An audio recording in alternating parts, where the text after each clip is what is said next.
Lucas capítulo 13, versos 1 a 5. Assim nos diz a palavra do nosso Deus.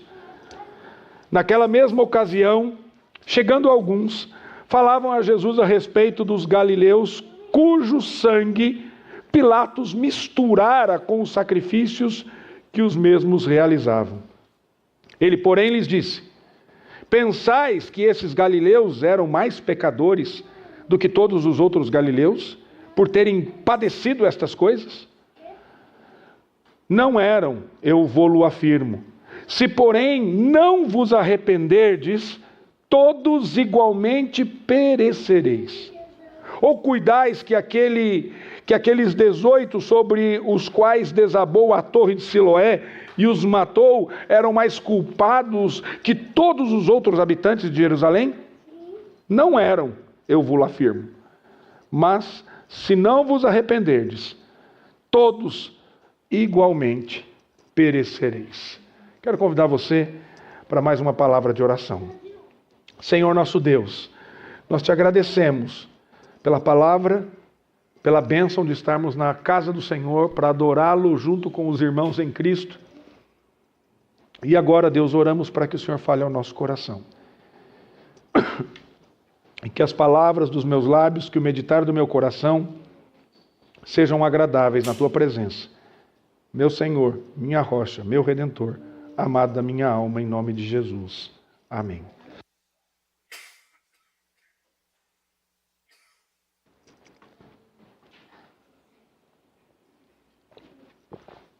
Como eu conversava com as crianças, muito provavelmente você já foi impactado por alguma situação trágica, por alguma tragédia que deixou você sem palavras, angustiado, com medo talvez, indignado. E basta você hoje, não é nem dar um clique, né? É só você hoje faz aqui, já abre o celular e você já começa a ver as notícias. E muitas delas nos entristecem. Não essa semana, na semana anterior nós vimos uma notícia que nos deixou, no mínimo, indignados, tristes, por aquilo que aconteceu com Charles Kirk. Não há quem não fique indignado com uma situação daquela. E aí surgem várias interpretações e falas, enfim. Mas talvez a pergunta que assole o nosso coração quando nós vemos situações como essas e tantas outras que nós enfrentamos é: por que isso aconteceu? Por que isso aconteceu? Por que Deus permite essa situação trágica na minha vida? Por que Deus permite que eu fique enfermo? Por que Deus permite que eu perca o meu emprego? Por que Deus permite que a minha esposa seja levada de mim pela morte, ou o meu esposo, e eu fique viúva, fico viúvo? Quem nunca se deparou com perguntas como essas? Por que as pessoas boas sofrem? Por que pessoas boas sofrem? Aquela pessoa era tão boa, por que ela sofre tanto? Por que inocentes morrem assassinados em acidentes? Por que os maus prevalecem? Por que Deus permite essas situações? E há dentro de nós, meus amados, essa busca por explicações imediatas, quase sempre, na nossa lógica de causa e efeito, tentando associar o sofrimento com a culpa e a prosperidade com virtude. E nessas horas a pergunta que talvez você escute das pessoas com quem você se relaciona, e aí sabem que você é cristã, sabem que você está ali trabalhando com elas para que elas sejam alcançadas por Jesus, e ela vem para você e diz assim: onde é que Deus estava nesse momento? Fala para mim, onde é que Deus estava quando levou meu pai? Onde é que Deus estava quando levou a minha mãe? Onde é que Deus estava quando aquela criança faleceu? E outros dizem: isso aí deve ter sido o destino. Talvez Deus quis que fosse assim. E o fato é que a gente sempre, de alguma maneira, procura respostas para as tragédias e para as situações que acontecem na vida, neste mundo marcado pelo pecado e caído que nós vivemos. Essa é a lógica nossa. E a nossa lógica sempre é buscar uma causa e entender o efeito dessa causa. Mas Jesus, dentro desse contexto que nós estamos estudando no Evangelho de Lucas, no capítulo 13, nós encontramos Jesus aqui diante de duas tragédias históricas. Primeiro, a violência política de Pilatos contra os galileus. Depois, a queda acidental de uma torre em Siloé. Mas o que me chama a atenção é que, ao invés de ele dar explicações simplistas, Jesus, ele direciona a atenção para algo mais profundo. E esse é um movimento que nós vemos na Escritura e o Senhor Jesus fazendo o tempo todo. Sobre as situações e circunstâncias que nós enfrentamos nesse mundo. E é uma situação muito mais urgente, que não quer relacionar apenas a situação, ou as duas situações aqui relatadas no texto. Mas ele relata algo urgente, que tem efeito para a eternidade. A necessidade do arrependimento. E é isso que nós vemos no texto. E Jesus enfatizando o arrependimento, e ele repete a mesma frase algumas vezes aqui. Não vos arrependerdes, todos igualmente pereceis. No verso 3, no verso 5, ele repete essa frase. Então este texto nos confronta com uma verdade que é dura, mas que é libertadora. Uma verdade que é dura, mas que é libertadora. As tragédias não devem ser vistas como punição específica para alguns, mas como um lembrete da condição universal do pecado, do mundo marcado pelo pecado. E um chamado urgente ao arrependimento. Por isso eu quero falar com você nessa manhã sobre arrependimento. A urgência do Evangelho em tempos de tragédia. Arrependimento. A urgência do Evangelho em tempos de tragédia. E o Evangelho de Lucas, ele nos apresenta Jesus na sua caminhada resoluta para Jerusalém. Lembrem-se que Jesus está aqui, agora indo para Jerusalém. E o que vai acontecer em Jerusalém? A redenção.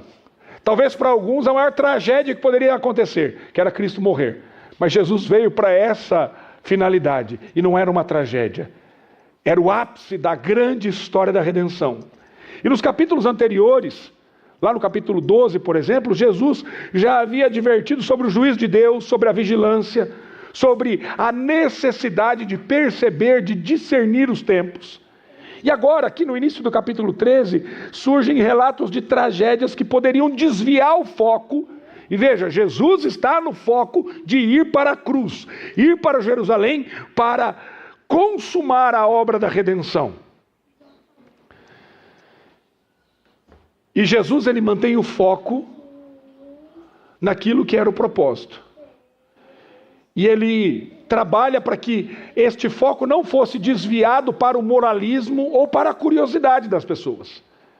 Por quê? O povo esperava que Jesus confirmasse a interpretação deles tradicional, que era essa interpretação de causa e efeito. Mas Jesus, ele subverte esse raciocínio e ele mostra que todos estão igualmente debaixo do pecado. Todos pecaram e carecem da glória de Deus. E que diante das tragédias, a pergunta não é e não deve ser, por que eles? Mas eu estou preparado diante de Deus? Eu estou pronto diante de Deus? Dessa forma eu quero olhar para esse texto e perceber este movimento que o Senhor Jesus chama a mim e a você para perceber e respondermos aquilo que Ele nos mostra. E a primeira coisa que Ele nos chama a fazer é pensar. É pensar. E nós temos que pensar, por quê? Porque via de regra nós temos um modo errado de interpretar as tragédias. Nós olhamos para o lugar errado. E ele diz, pense. Ele diz, pense. E aí o que nós vemos? Ele fala que nós devemos refletir, pensar, e eu tenho repetido uma frase aqui, constantemente, isso tem sido intencional. Que frase eu tenho repetido? Você não vive pelos fatos que acontecem na sua vida, mas você vive pela interpretação dos fatos e a resposta que você dará a esses fatos. Então não é a tragédia, o problema, a situação trágica que acontece com você, por mais dolorosa que seja, que definirá quem você é. Mas é a interpretação que você dá a esses fatos e a resposta. E o Senhor nos dá então essa capacidade, como criados à imagem e semelhança de Deus, como dotados dessa capacidade, Ele nos dá a capacidade de perceber, de interpretar, de pensar. Você é um ser pensante. Você está aí sentadinho agora olhando para mim e está interpretando. Onde é que esse homem vai chegar com essa palavra aí? O que vai acontecer na minha vida? Nós somos assim, você interpreta o tempo todo. E é exatamente isso que Jesus está fazendo aqui com seus discípulos, diante dessa situação. Ele não quer simplesmente que eles olhem para o episódio, mas que eles interpretem, que eles pensem, que eles reflitam. E o versículo 2 traz a pergunta de Jesus: pensais que esses galileus eram mais pecadores do que todos os outros galileus por terem padecido essas coisas? A ideia aqui do verbo pensar, ele expõe um modo contínuo de pensamento e remete a essa ideia de pensamento contínuo, de interpretação de todas as situações e circunstâncias que acontecem na nossa vida. A mentalidade comum da época era associar a tragédia ao pecado. Se aconteceu isso com você, meu irmão, você está ruim com Deus, hein? Você está sofrendo, você deve ter pecado na sua vida. Lembra dos amigos de Jó? Você deve estar complicado, meu amigo, porque a lógica era simples. Se algo ruim acontece, a pessoa deve ter merecido isso. Então assim, se você está doente, se você está passando crise financeira, se você está enfrentando problema com os filhos, se seus filhos estão diante de Deus, se sua esposa quer largar você, se o seu marido quer largar você, é porque você merece. Você está em pecado. Essa é a lógica.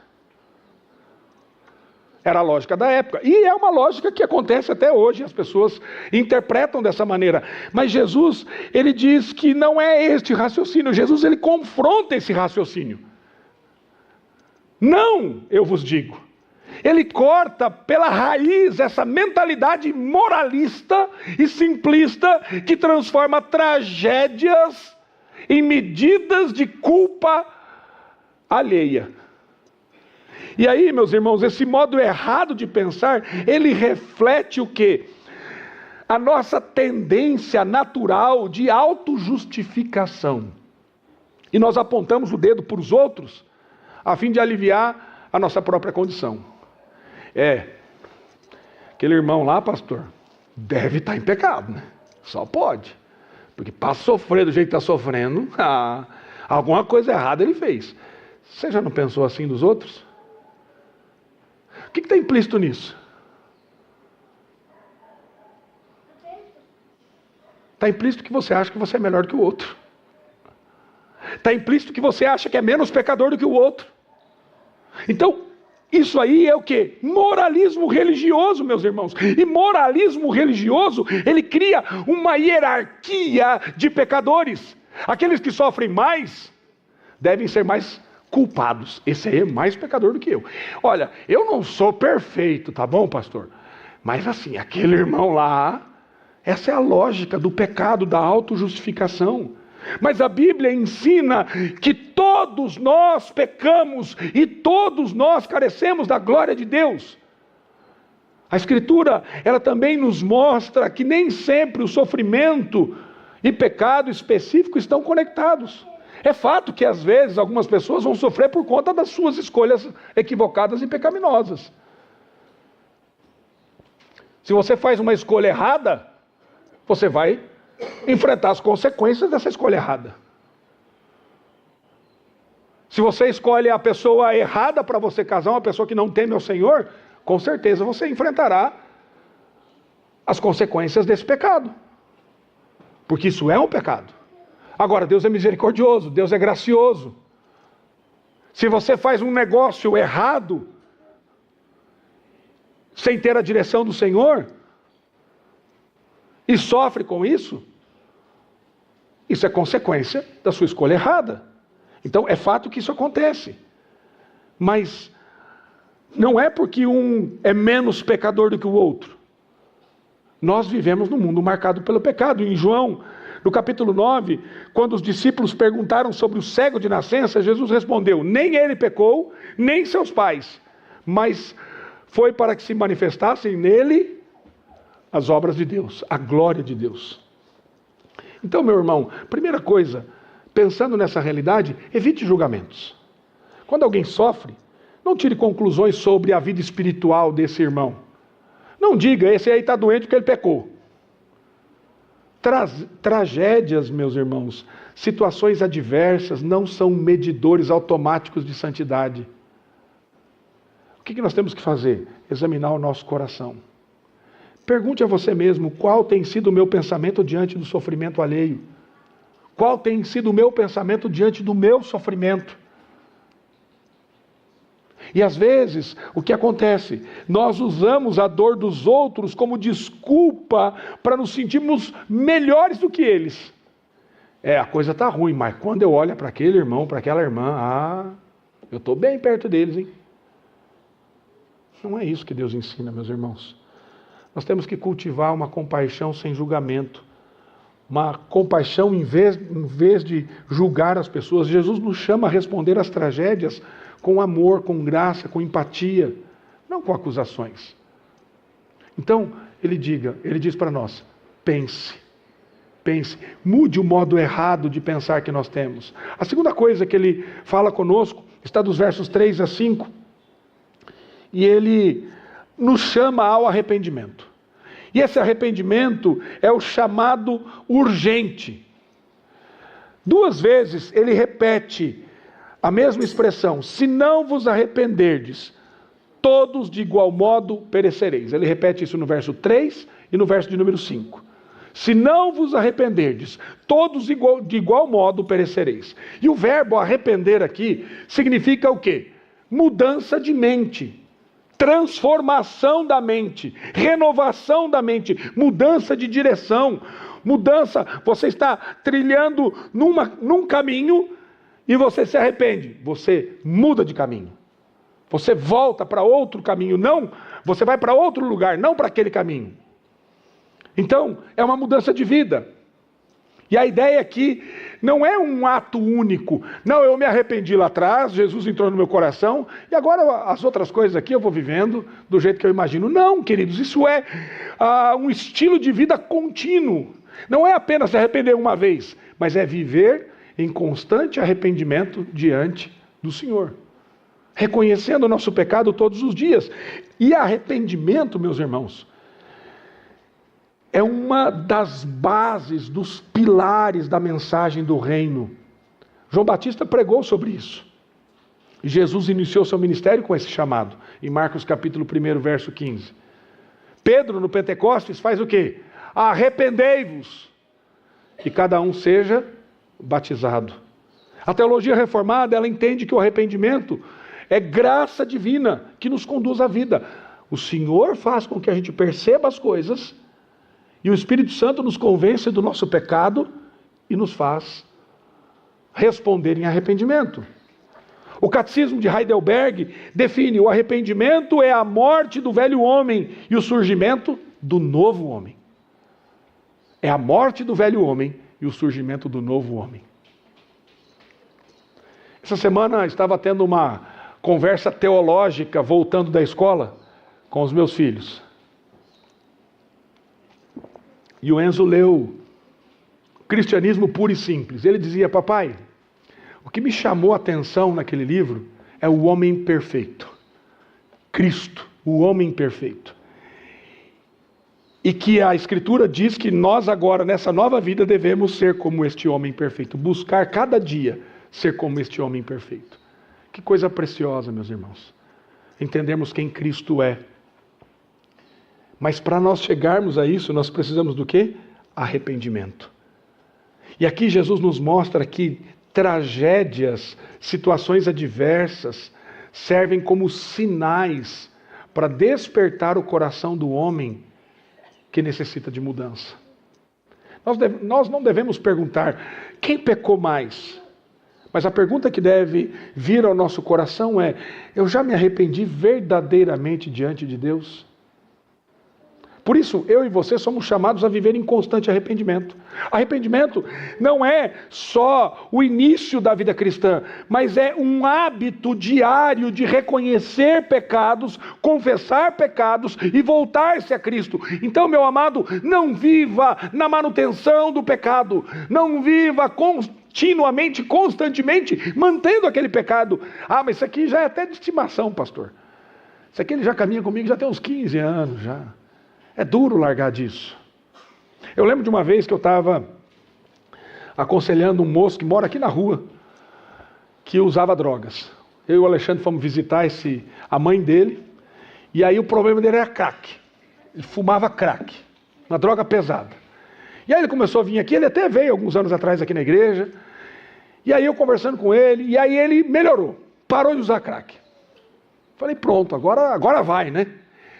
E aí eu falei, tem mais alguma situação e tal? Ah, não, agora o resto é tudo tranquilo, eu fumo um cigarrinho de maconha uma vez por dia, 2 vezes e tal. Eu falei, rapaz, mas não, mas a maconha não tem problema. A maconha não é droga, e começou com toda uma filosofia. Ou seja, não demonstrava nenhuma perspectiva de mudança de vida e de mudança de comportamento, e carregava aquilo achando que aquilo era normal. O meu problema era uma coisa maior. Às vezes isso acontece com a gente. Você tem uma situação grave, grande, e aí você diz assim, venci. Mas tem outras pequenas que acontecem na dinâmica da sua liturgia familiar, na maneira como você trata a sua esposa, os seus filhos, a sua mãe, o seu pai, os seus irmãos, que nós achamos que é normal, que nós achamos ser corriqueiras, que não tem problema. Ah, isso aqui é a estrutura da minha família, pastor. A gente aprendeu assim e vamos continuar assim. Mas isso é pecado, amado. Você tem que se arrepender e mudar de vida e mudar de direção.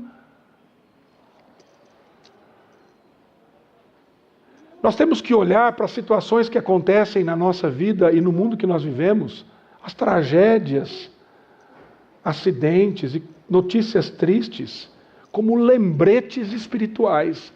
Primeiro, o lembrete que nós vivemos no mundo caído. E cada vez que você ouvir uma notícia triste, lembre-se da sua própria necessidade de estar em paz com Deus, de estar na presença do Senhor. E seja exemplo de arrependimento.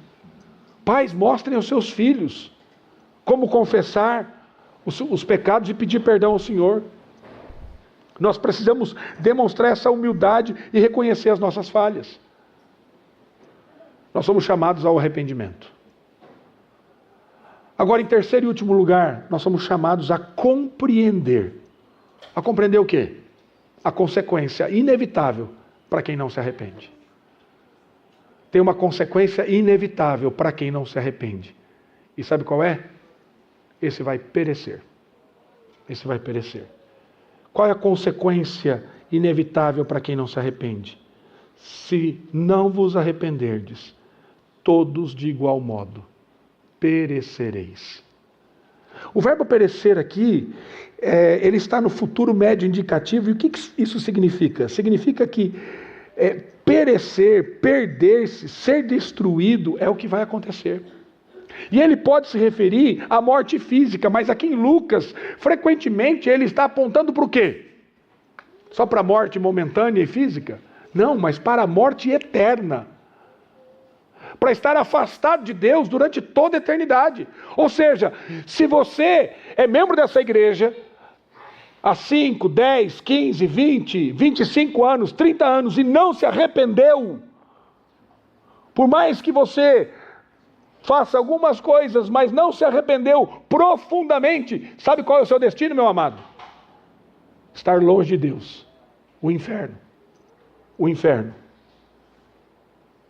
E Jesus alerta: sem arrependimento, sem mudança de vida, sem viver em busca deste homem perfeito que é Cristo Jesus, me despojando do velho homem, me renovando no espírito do meu entendimento, tendo meu coração transformado, me revestindo deste novo homem.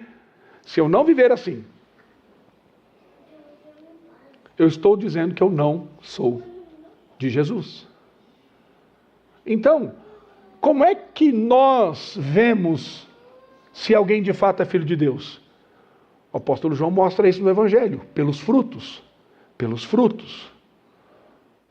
Então, Jesus alerta, sem arrependimento, todos perecerão. Nossos filhos, crianças, tudo bonitinho, né? Todos lindos. Mas esse bando de criança que estava aqui é um bando de pecadorzinho. Tudo pecadorzinho. Se não forem alcançados pela graça e não responderem em arrependimento, o destino deles é ficar separado do Senhor. Então, desde as crianças, elas precisam de arrependimento, até o mais idoso. A tragédia maior não é morrer num acidente num acidente ou sobre algum ato de violência, mas é morrer sem arrependimento diante de Deus. E aqui nós temos uma verdade dura, mas necessária. Querido, a perdição eterna ela é real. Ela é real. Jesus fala mais sobre o inferno do que qualquer outro no Novo Testamento. E o perecimento não é apenas físico, mas é espiritual. É estar separado de Deus por toda a eternidade. Sabe o que nós cantamos aqui? Onde todos estarão juntos, reunidos. Aqueles que já viveram, aqueles que hão de crer. Um dia, todos nós que cremos e nos arrependemos, estaremos juntos adorando ao Senhor. Você consegue imaginar essa cena? Agora, se você não se arrependeu, você não estará lá. É necessário arrependimento. Arrependimento e fé em Cristo. E a única maneira de escapar da perdição é abraçar a graça oferecida em Cristo Jesus, que tomou sobre si o juízo que eu e você merecíamos.